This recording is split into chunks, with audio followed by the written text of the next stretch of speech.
What happens in the world and its nations? South Africa. In Samarkand, Uzbekistan. From New York or Riyadh. Creates ripples across oceans. As things appear to be quite tense, given that the protesters are just not backing down. The federal government employees have been protesting. So follow the news source where facts run the show. Because you are more connected than you know. Download the WION app to find out how.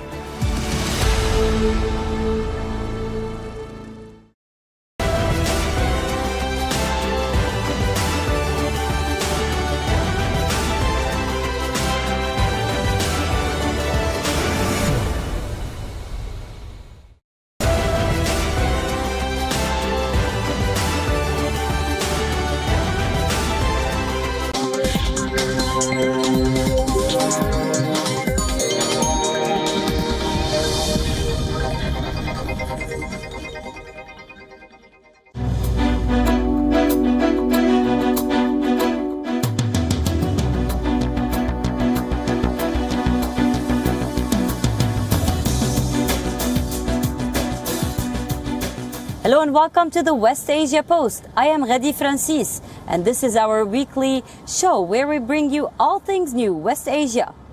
This week has been a flurry of diplomacy for this region. Olive branches were extended, international assemblies were addressed, and a simmering hope for regional peace persists. We have a big lineup for you in this episode, but first let's take a look at the headlines. Syrian President Bashar al-Assad is in China on a state visit, first such visit in over 20 years, as Damascus seeks financial support to rebuild the devastated country. Iranian parliament passes controversial hijab bill, which will effectively increase fines and prison terms for women flouting the dress code norms. Women can now be jailed up to 10 years under the new rule.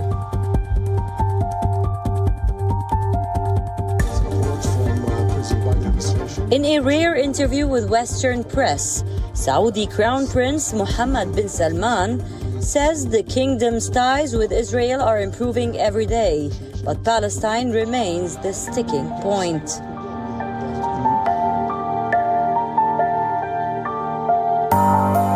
Turkish central bank raises key lending rate to 30%, marking a 20-year high. Top bankers seemingly turning towards Erdogan's conventional economics route. Leaders of over 140 countries gathered in New York for the 78th United Nations General Assembly. Now, this week saw a slew of conversations, addresses, questions, and remarks about global conflicts. In the following report, we put a spotlight on what the leaders of the most volatile region who participated in the forum said. Watch this story for takeaways on what West Asia had to say to the world. All eyes were on the UN General Assembly held in New York. More than 140 nations attended a high-level week of debates. Amid issues of global conflict, the most volatile region's stability was also in the spotlight. West Asian leaders addressed a multitude of issues plaguing their home ground. Fingers were pointed, allegations levied, but at the end of it all, countries found strong common ground, peace in their home. Several nations raised the Palestinian issue. As the region scrambles under Israeli occupation, a two-nation solution is a unanimous demand, and what many peg as the key to stability in West Asia. Those who think that peace can prevail in the Middle East without the Palestinian people enjoying their full legitimate and national rights would be delusional. We believe that relationships between countries in the region and the Zionist regime would be a stab in the back of the Palestinian people and the Palestinian resistance. Interestingly, many meetings on the sidelines of the UNGA also grabbed eyeballs. Iran's President Ibrahim Raisi engaging with a group of ultra-Orthodox anti-Zionist Jews. The key point of discussion? Iran's stand to protect the Jewish community. Anti-Zionist Jews here, and this is a great thing. And in this morning's... While Raisi may have extended an olive branch to the Jews, he was engulfed in a slew of allegations, primarily for Iran's interference in Yemen's long-drawn conflict. Iran has been accused of supporting and harboring Houthi rebels in Yemen, as the latter has been fighting Saudi-led coalition forces since 2015. Again, we call on the international community to condemn the blatant Iranian interference in our country's affairs and turning it into a platform for a cross-border threat, and to subject it to the sanctions adopted in accordance with international legitimacy resolutions related to the Yemeni issue. Meanwhile, Saudi Arabia has taken monumental steps to negotiate a ceasefire with the Houthis. With regard to the inflow of basic foodstuffs and aid, and also roads need to be opened near Taiz, the third country of the city of the country which has been under siege for so long. The past year has seen categorical changes in West Asia. As talks around normalization ties take center stage, leaders put forth a united front on wanting a peaceful and stable region. Now, this meeting has been on the cards for a long time, for months now. While the Israeli Prime Minister Benjamin Netanyahu has a long, old friendship with his U.S. counterpart, Benjamin Netanyahu is visiting Joe Biden for the first time since he came to power. Now, in spite of all this, all did not seem well, as this New York visit for Benjamin Netanyahu was engulfed by a chorus of judicial overhaul protests. We tell you more in this report. Benjamin Netanyahu's diplomatic dry spell with the US has come to an end.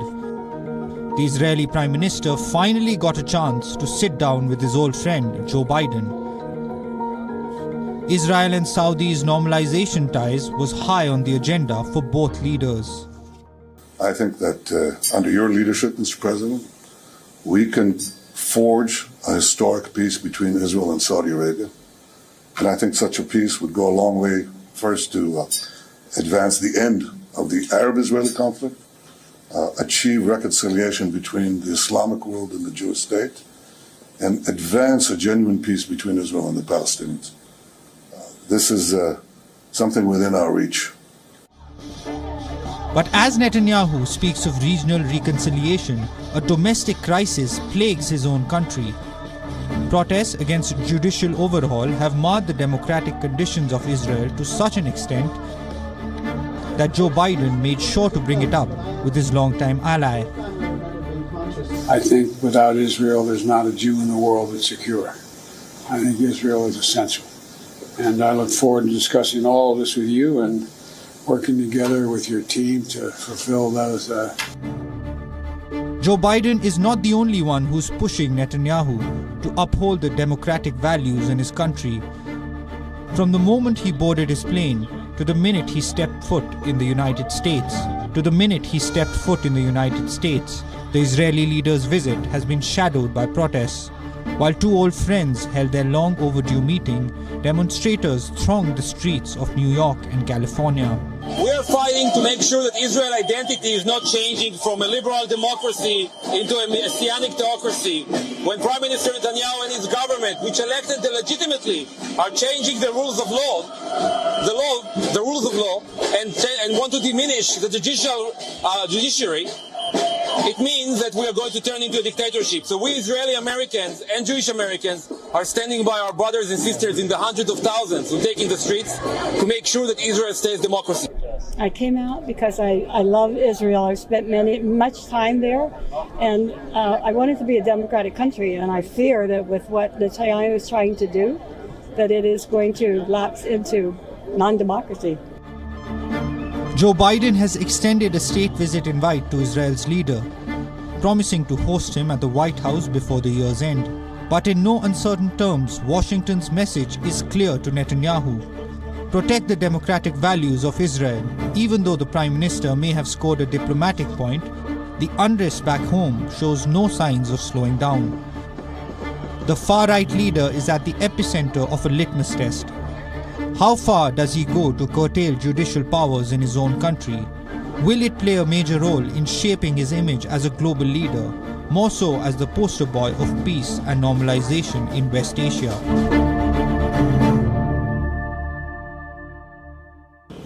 Now to the most controversial part of West Asia, Iran. The complicated US-Iran relationships saw a rare human moment this week as both set a group of prisoners free. But in the backdrop of the tearful reunions, the ties remain just as bleak. Now Washington is set to keeping Tehran miles away from nuclear power. And on the other hand, Iran has an array of diplomatic tricks up its sleeve. The next report brings you more details.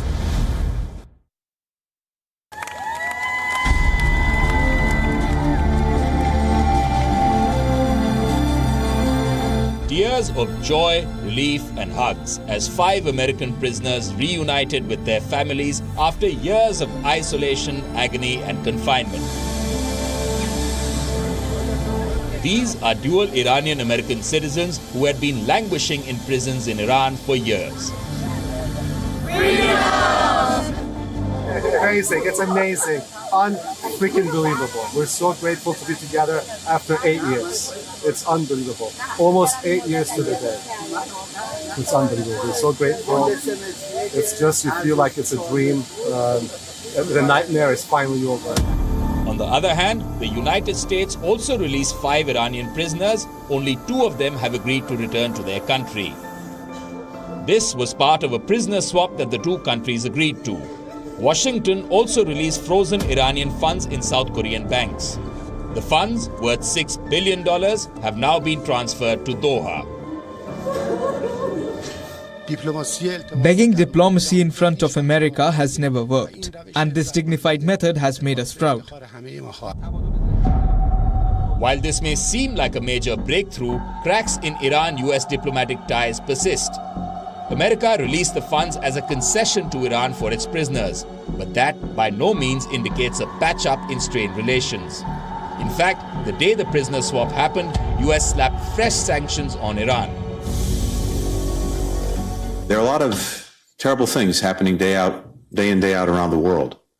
But there's something so profoundly callous and inhumane about this practice of ripping people from their lives, from their families, from their loved ones, to use them as political pawns. Sanctions included censoring Iran's intelligence and security ministry and the former President Mahmoud Ahmadinejad for backing the ministry involved in detention of US citizens. The US action can be explained through a phenomenon called Iran's hostage diplomacy. Experts have cited that Iran keeps dual nationals hostage and then uses them to gain bargaining chips from Western nations. Iran mostly claims these citizens are spies. A UN inquiry has been asked to intervene in Iran's growing use of detention to gain concessions. The inquiry is due to report in March 2024.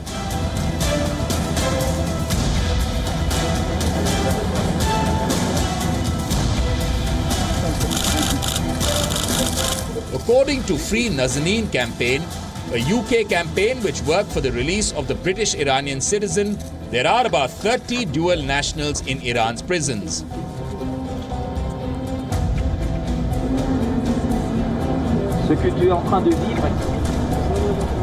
The campaign group claims that there is evidence of growing ties between Iranian intelligence and organized criminal gangs across Europe.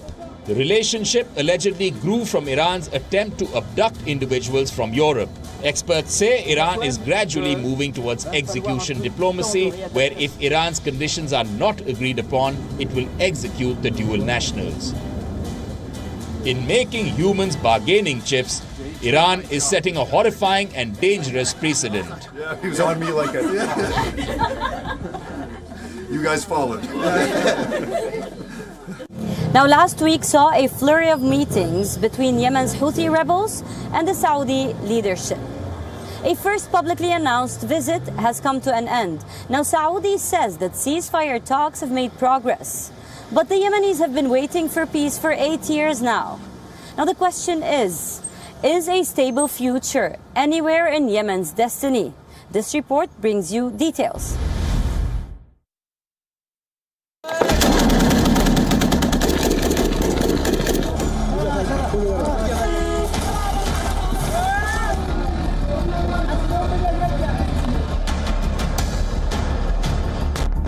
Eight years of simmering conflict. 8 years of spiraling humanitarian crisis in Yemen. A coalition of military forces led by Saudi Arabia has been fighting Yemen's Houthi rebels since 2015.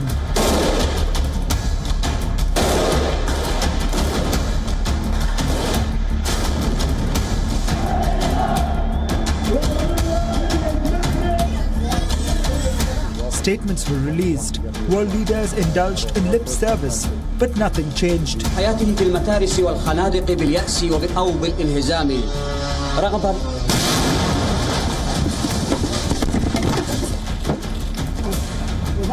For 8 years, West Asian nations have remained engulfed in a long-drawn proxy war fueled by the West.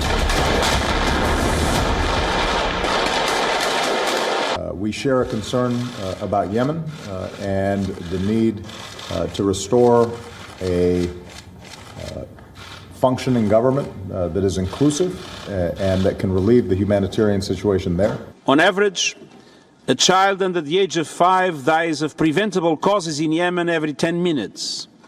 And this means 50 children in Yemen will die during today's conference, and all those deaths could have been prevented. Many of the children who survive will be affected by stunting and poor health for their entire lives. We are witnessing the starving and the crippling of an entire generation. We must act now to save lives. And of course, we've also been talking about Hodeidah and also about Taiz. These are two major population zones in Yemen caught in war. I'm hopeful that we can reach agreements on the de-escalation to reduce the fighting in both places. I'm hoping that we can. We're not there yet.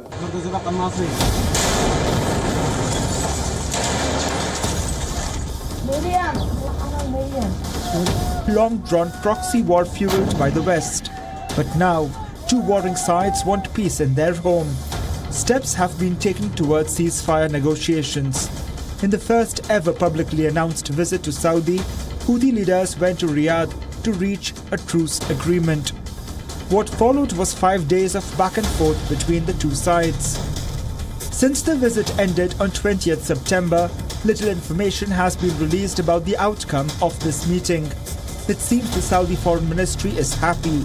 It welcomed the so-called positive results on the serious discussions for a roadmap to peace in Yemen. But no more has been said.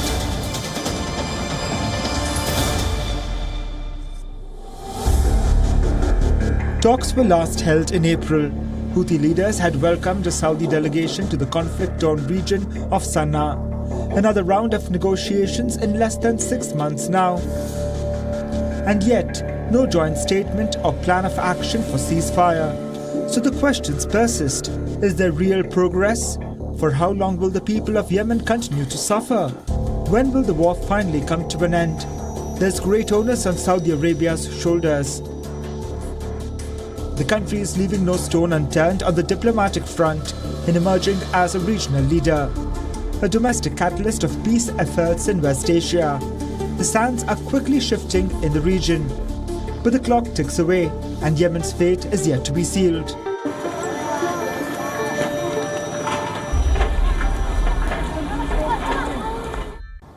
For years now, Syria has been ravaged by war. The dire humanitarian conditions, time and again, month after month, year after year, have been discussed, analyzed, and debated. But still, the conditions remain indescribable. It's a homeland marred by conflict, a failing economy, and no respite in sight. At the worst receiving end of the unending violence are Syria's children. The next report tells you more about this.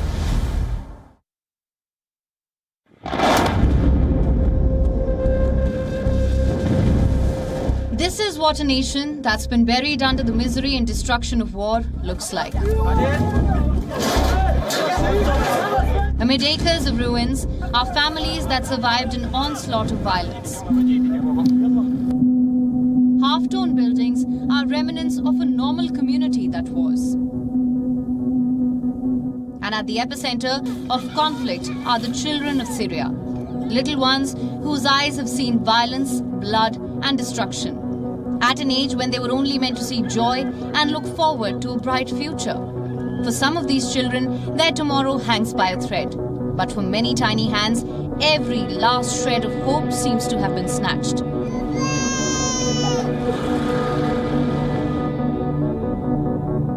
In the rebel-controlled city of Idlib, private school is back in session. At first glance, everything seems normal, as though beyond the school gates, there is no conflict, no violence. Only a privileged few get to enter this building and walk these hallways.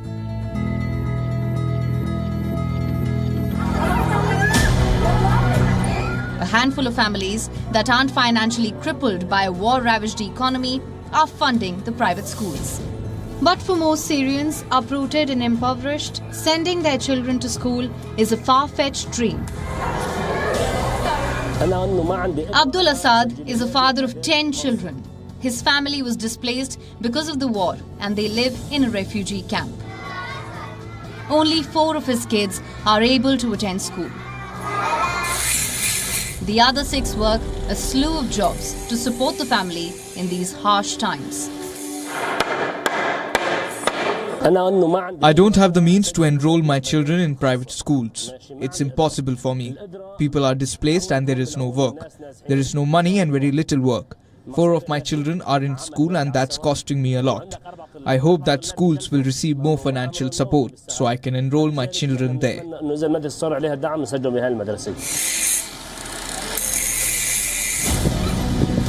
This isn't just Assad's story.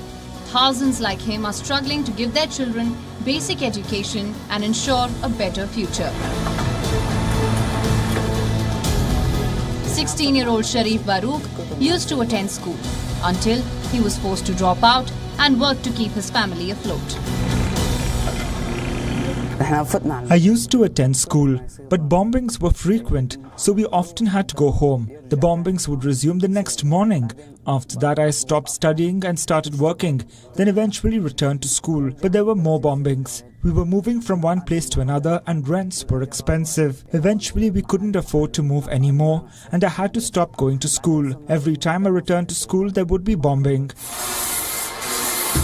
Like Baruch, many children in Syria are forced to work and help their families survive a crippling economy.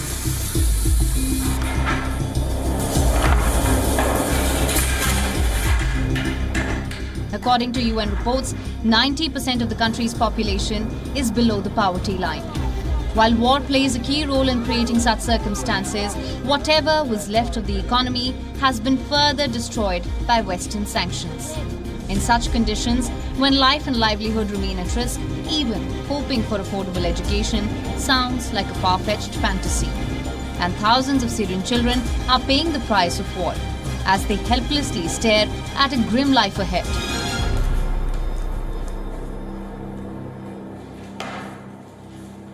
That's all we have for you on this episode of the West Asia Post. I will see you next week with a brand new lineup, bringing you always the most recent updates, news and ground reports from the most volatile region in the world. Until then, stay safe. I am Ghadi Francis signing off from the heart of Lebanon, Beirut, and you are watching WION World is One.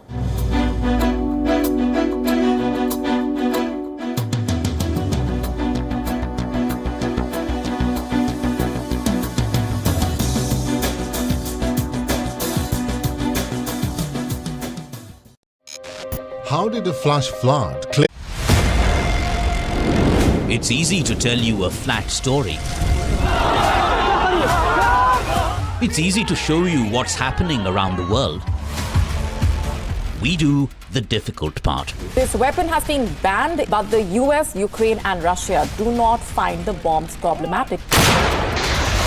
We also tell you why what's happening. New drug is making a difference in the fight against Alzheimer's. This medicine helps slow down a patient's cognitive decline. We look beyond the text. We give you context. Is China preparing for a war in the Himalayas? And tonight, we come to you with some proof. Hypocrisy is stunning. Do leaders mean what they say? Do they ever say what they mean? To find out how real news affects you, your decisions. Just when Iran took one step in the right direction, its moral police is planning to drag it further back. And once again, the victim will be women. Watch Gravitas. Welcome and thanks for tuning in. We don't impose our views. Did India threaten to ban Twitter? Either that or Jack Dorsey is lying to you. That is Gravitas. We let life breathe through our show. Gravitas, the informed show for an intelligent audience. Hello, welcome to This World. Vladimir Amelyan joins us from Kiev, and he is currently on the front line fighting Russian troops. We believe that the world should be ruled by democracies. I was interviewing you on television a couple of weeks back. That's right. And you said, if you really want to understand Jerusalem, why don't you come here and see it?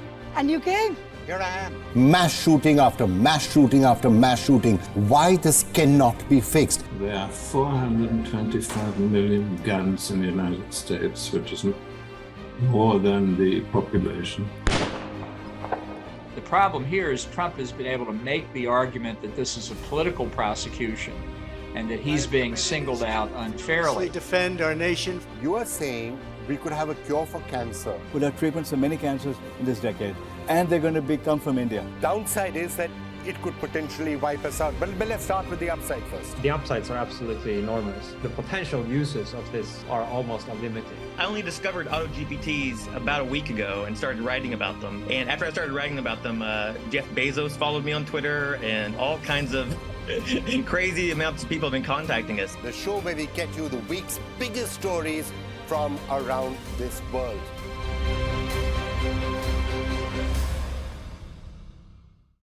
What is the India story? It's the story of the world's biggest democracy. We are developing the road infrastructure. In the end of 24, it will be equivalent to the road infrastructure of USA. We have now entered the growth phase.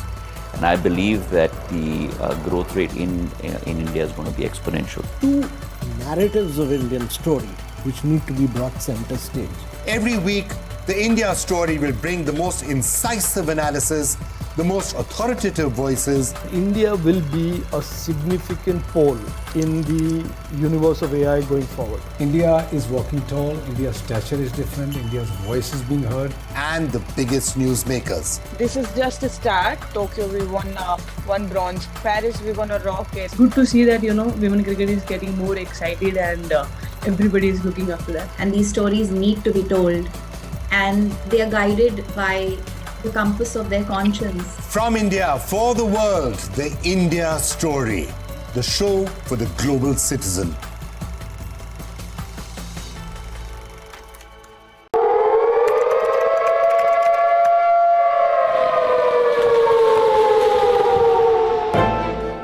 You don't know how to fix the holes in our ozone layer. You don't know how to bring the salmon back up a dead stream. You don't know how to bring back an animal now extinct. And you can't bring back the forest that once grew where there is now a desert. You have ignored us in the past and you will ignore us again. We have run out of excuses and we are running out of time.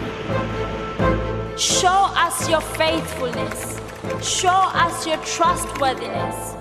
Show us your honesty. Prove us wrong.